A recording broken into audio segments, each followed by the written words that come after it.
Yeah, I apologize. The light's like right above me.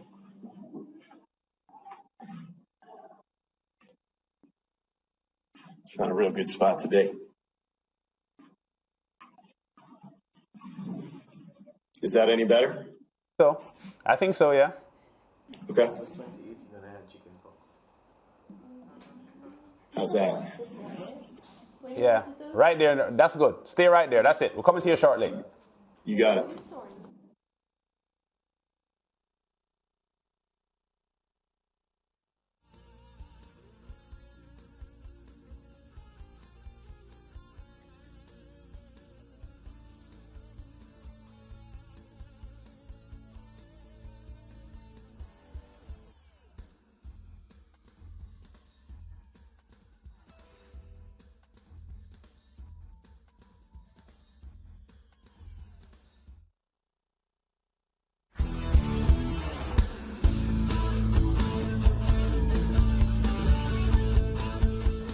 And we're back on the SportsMax zone.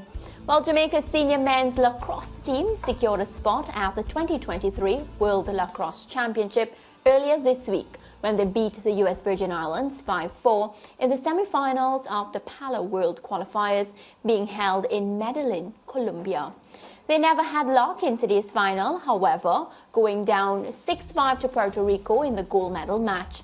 The defeat was Jamaica's first in 4 years in international competition as they retained position 13 in the World Lacrosse rankings.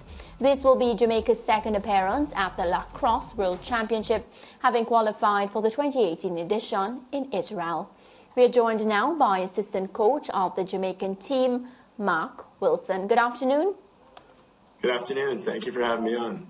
It's a pleasure. So I think it's fitting I start by asking you about the significance of qualifying for the World Championships. Well, it's really important because, the World Championships of lacrosse is kind of the gold standard for lacrosse in international competition. It's also very important because now lacrosse is going to become an Olympic sport, and it's pretty much considered that the teams that are able to compete at the world level in the international competition will then follow on and be a big part of the Olympic competition, and we hope to do that with Jamaica Lacrosse. Yeah, Coach, can you walk us through getting to this particular stage? Of course, the struggles, the hurdles, the good moments as well that you would have faced to get to this point. Sure. I mean, it's a lot of work getting to this point. As you know, Jamaica Lacrosse is a fledgling program on the island. While it's growing rapidly, most of the players are in the diaspora with either Canadian or American descent. We do have some homegrown players in the program and on this team. But, it is a struggle organizing the team, people coming from remote areas of the world and pulling it together, getting practices, and then preparing to play. On that note of struggle, do you feel as if, qualifying for the World Champs will assist in, getting more people drawn to the sport, giving the sport more respect, and by extension, I'm talking about not only Jamaica, but the rest of the Caribbean? Absolutely. Us performing at this level proves that we can compete with the elite of the lacrosse world internationally.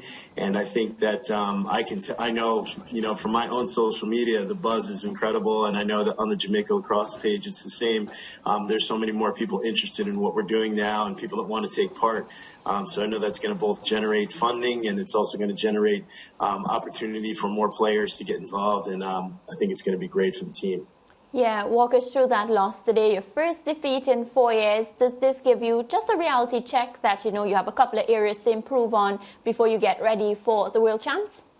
Yeah, absolutely. I mean, even on a more positive note, I think it lets us know exactly how close we are to being in the elites of the lacrosse world. Puerto Rico's had a program and been a little bit more established than we are from a standpoint of time. And, this was a game that either team could have won. It basically came down to we made one more mistake than they did. Had we not, we'd probably be having a much more fun conversation right now. Yeah, Mark, the fact of the matter is this, though. From this point on, you've punched your ticket to the World Championship. What's the program to get these boys ready for that competition a year from now? Yeah, so the next step actually is in a couple of weeks. We'll be in Ireland, Limerick, Ireland, with the U21 men's team competing in their World Championship.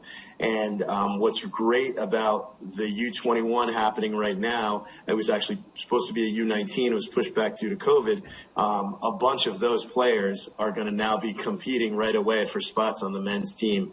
And we have a number of U.S. and Canadian, both professional box players and Division I athletes that are on that team that will immediately compete for spots on the men's team. So you're going to see a bunch of fresh new faces involved for the World Championships next summer in San Diego, and I expect the team to be much upgraded and fill in some of these gaps that we didn't quite have filled for this tournament. Yeah, and a little bit more on that. In terms of, do you have a master list of players in perhaps a repository right now that you would have seen already and made notes about and perhaps said, well, if this guy continues to show this kind of form, we will consider him, as well as some players who you would have heard of but not quite seen? Talk to me about that master list.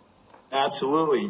We have, quite a pipeline of players. Probably close to 100 qualified players and probably a lot more that are interested in the program right now. And they range from, like I said, guys that are playing professional box lacrosse all the way through, Division III lacrosse, as well as homegrown players on the island.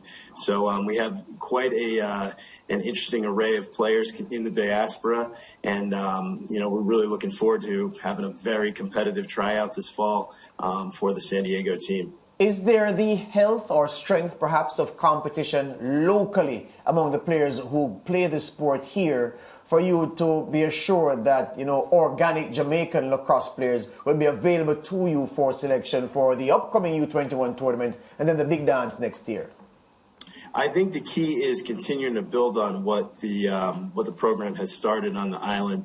I know there were some obviously setbacks for everyone during the COVID era, and that's impacted, these things always disproportionately impact, programs that aren't as well established. So the first thing we need to do is hopefully capitalize on all this excitement and build up, some of what was lost on the island during that time period. That being said, we expect that momentum to continue. And then the goal is, of course, to, create a homegrown program that contributes to everything that we're doing on the world stage. What does it cost to run a program like this that, of course, qualifies a team for a World Championship? It's a significant achievement. What is it that you need to keep this program running and healthy? If you look at what the top 4 or 5 teams are committing to the process, like a Canada, U.S., Iroquois Nation, even England, Australia, these are teams that have, fully funded training programs, fully funded coaches. Some of them have fully funded facilities dedicated to these things and national backing. So, obviously we hope to at some point compete on that level and then also have the funding and the backing to do it in the same manner as the big boys. Yeah, and insofar as that funding is concerned, I'm keen on that because I know that it takes cash to care and it takes money to make the mayor run. Insofar as the funds that the association by itself is able to marshal for the team, I know already that is inadequate. As you start planning now for the next phase, what are those sources that you'll be looking to tap into for the funding to keep this program strong? Well, we're certainly looking to tap into the diaspora of the Jamaican community worldwide and hope for, people that are catching on to what we're doing and hope that they, find an interest in it to contribute from that standpoint. Certainly we're hoping to be, a funded Olympic team at some point as well. And then, from there, we're really just working to expand our network of people that can possibly contribute to us and help us grow. Yeah, Mark, I feel for organizations such as yours because, track and field gets the lion's share. Well, football, track and field, they hoover up the lion's share and then everybody else has to make do with a little piece of what is left. It's a difficult role. That's why I'm so keen on funding. they win. So, that's how they get that funding. And we're hoping to continue to stay on a positive trend of being successful on the field. And we hope that will, both grow the program and then also grow interest in the program and funding as well. Yeah, I want to say congratulations to you. It's been, from ever since I was in high school, I'd beat a couple people, not many, and they'd have their lacrosse gear, and you look at them like oddities, say, where are you going? Where do you play? And they say, well, there is competition, and we play games contrary to what people think. And I've seen more of those youngsters these days. So the game exists here, and something like this announces the game in a bigger way. And I just wish that your marketing team and yourself can come together with a kind of plan that would attract the kind of support to make this thing even stronger. We're definitely hoping to do so. Thank you. All right, Mark, all the best to you. We'll talk again. Yep, the connection froze at the right time, at the end. We take a break here on the SportsMax, so we're back up more after this.